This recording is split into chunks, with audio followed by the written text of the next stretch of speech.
How is Bantu Goyoli? He is an asshole!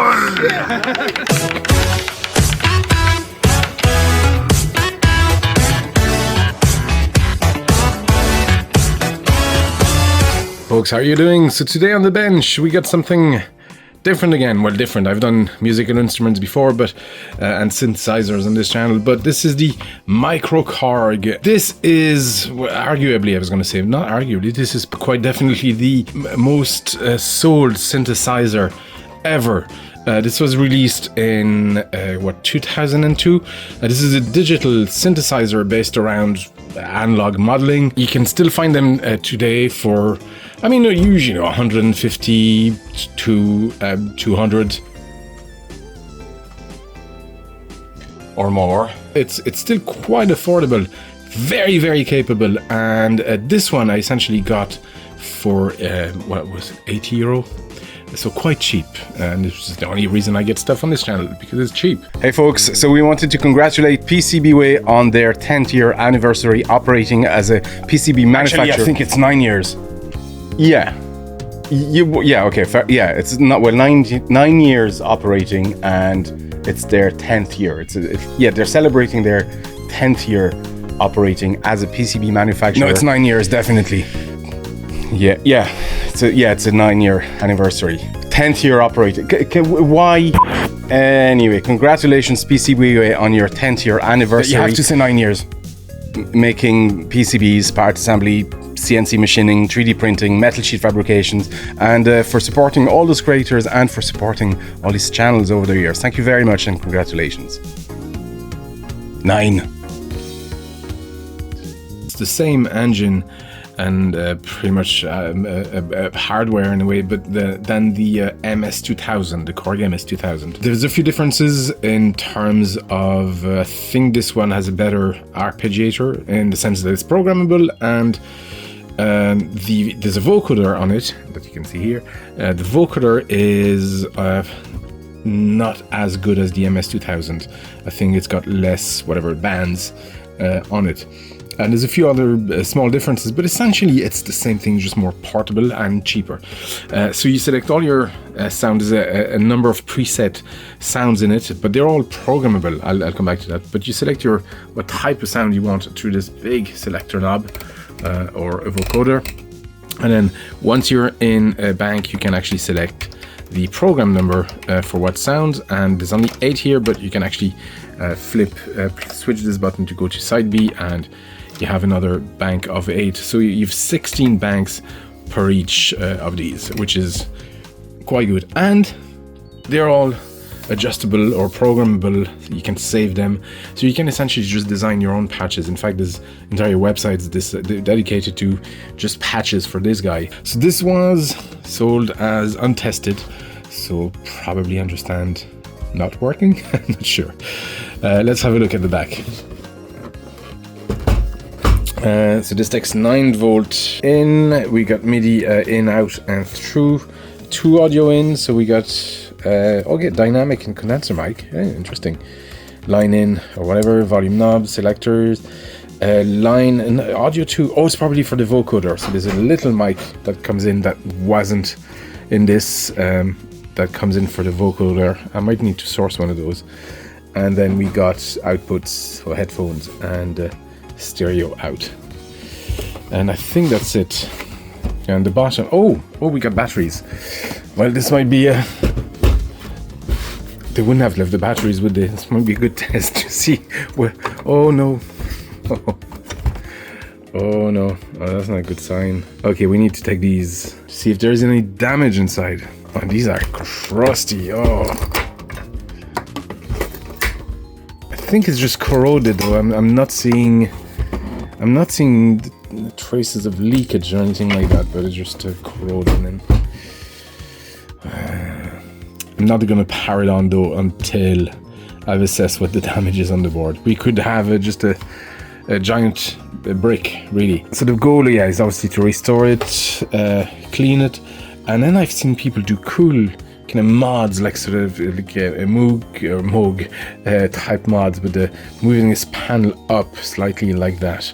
And I think it just looks awesome. I'm not a fan of the of the grey, so I might respray this. I don't know what I want to do with this. Okay, that's a few screws out. That just that just fell off. Yeah, I think we're gonna have to do something about this anyway. Is there a wire? Yeah, there's a wire here. Oh, but thankfully I don't see any damage. Just seep through, even though there's a big hole here. Yeah, I think we're okay. There's no traces of corrosion anywhere. I'm gonna disconnect that so at least we have that section separate. I'm just gonna clean that and maybe just, I mean, at this stage I can't see myself using.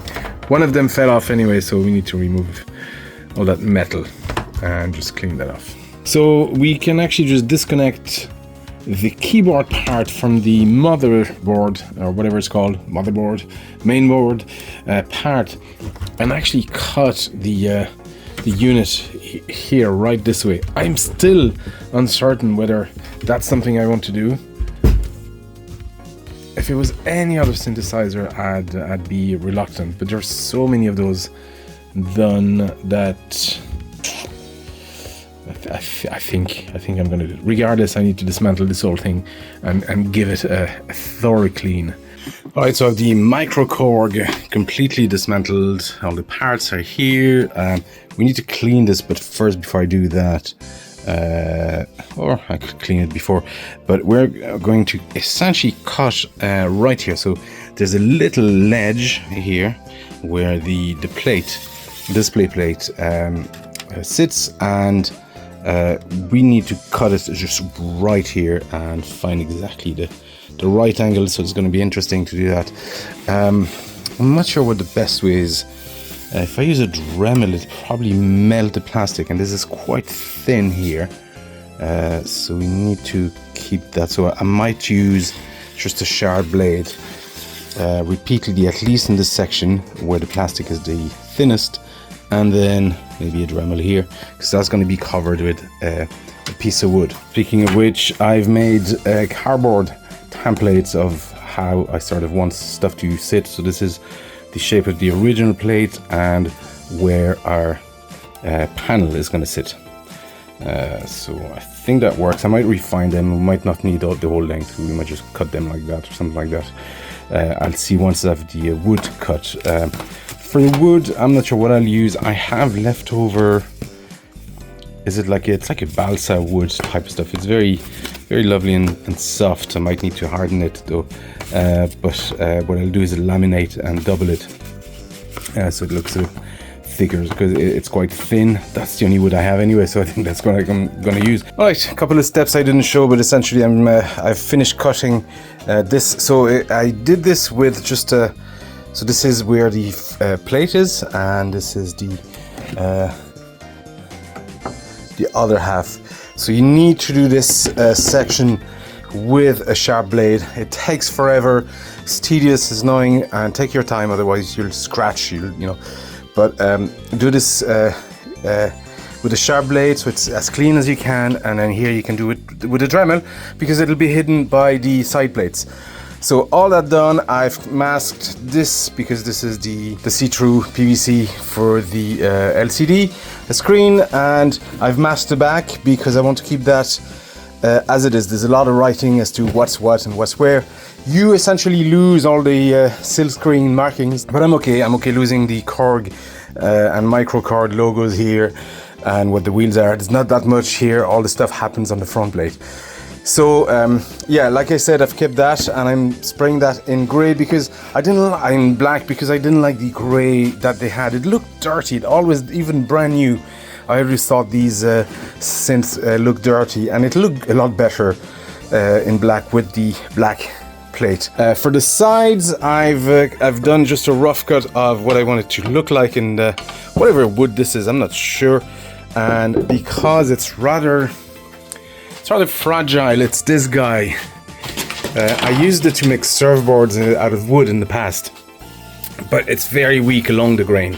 You could you know, easily chip it or literally break it if you're not careful. So what I'm doing is I'm doubling it, but perpendicular to the grain, and might not be thick enough. I think that's plenty, but what I might do is add a third layer along the grain again on the other side, and that way it'll look, it'll be solid. I'll see what this ends up looking like, but for now I'm letting this dry for at least 24 hours, maybe more, we'll see. Well clamped. Gonna let this dry. I'll do another coat tomorrow, so this is 2 coats already. Right, so I've my 2 pieces of wood put together, so they are done for both sides. So one side, essentially I want to have the horizontal, like single board out on the outside, so I have done them so they fit. Next thing, I just need to align it properly, so I'm gonna use this because I use that as a template for at least the bottom, just to mark where this hole should be. And then I will align this guy according to what's right, so it sits properly and flush and trim. Okay, there. That's more or less the idea. Thing is, this is a bit thicker. I mean, I'm not a fan of the doubled up look, but that's the only wood I have, and it's the nicest wood I have. So this is what we're gonna have to use. I need to double the screws, so one here, to find the point where it's least gonna interfere with anything, and do the same. So I'm gonna just use that as a template and duplicate the holes on the other side. Okay, I'm just gonna fitting stuff for size. There's only 2 screws here, and this is just sitting on it. I think this is gonna work. There's a couple of things here to note. I'm noticing a tiniest bit of sagging here. Sorry, I've the screwdriver in my teeth. So what I might do is actually go underneath and hot staple those 2 pieces of plastic together with a soldering iron, and maybe put a staple under here, and it's just to sort of link them together, if you will, so there's more structural strength, especially on this top one. I think actually once we put the back PCB, it'll provide all the rigidity to keep everything straight. So right now everything is kind of loose still, so maybe that'll correct it. I'll see if that's what I have to do. I'll do that afterwards. But yeah, it's looking good. Yeah, very happy with it. Okay, we're back inside. I've got the pots here back on. I've got the plate back on, and just want to show you. Hello, Malo. What I ended up doing was actually put 2 little that's a good test. 2 little staples here, just to make sure that this part especially doesn't sag. They had the tendency to sag. I think that will be corrected essentially once we screw everything back, but I don't want to, take any chances. So next, we could actually just put it back together, but I want to do some small changes here to the board. Very minor stuff, if I can. Come on, it's stuck in my... if I can call them changes, really. What I want to do is just add or change the color of those red LEDs. I'm going to put yellow-orange LEDs all here, probably here. I think these are, they're tricolor. I'm not going to change these. There's another tricolor somewhere. Is that here? No. Why? Well, because we're clearly going for that sort of Moog aesthetics, and lately they've been using a lot of yellow LEDs, which I think looks dead cool, especially on black. It really complements it. So we're gonna do that. And also I've ordered a different, but I mean, this would be fine, but what I want is something that size, but that looks like this here, just for looks.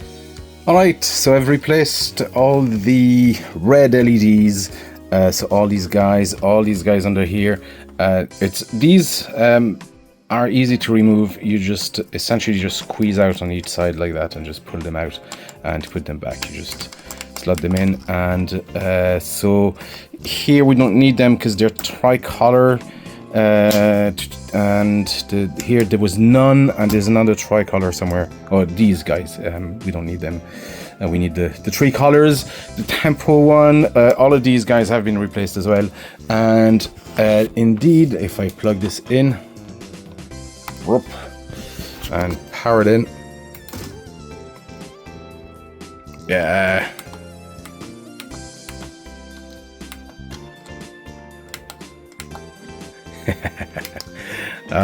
Awesome. But there you go. All we need to do now is, well, turn this off and assemble this back. So to assemble it back, I'm going to need to remove this faceplate because there's not much clearance with the back of the box to fit all of these in. So I'm just going to remove that and then put it back afterwards. Yeah, this is much better. We have a fair bit of tightening still left at the back. I just wanted to test it that everything was working, and yeah. And I really like the yellow ones. They're actually yellow LEDs. The orange ones looked a bit too red actually.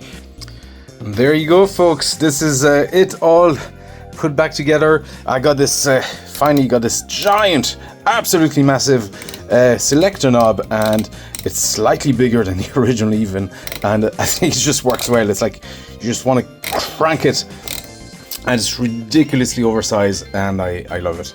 I was thinking oversizing these guys as well, but they won't quite clear then the edge if I do that. And I think one large statement is plenty.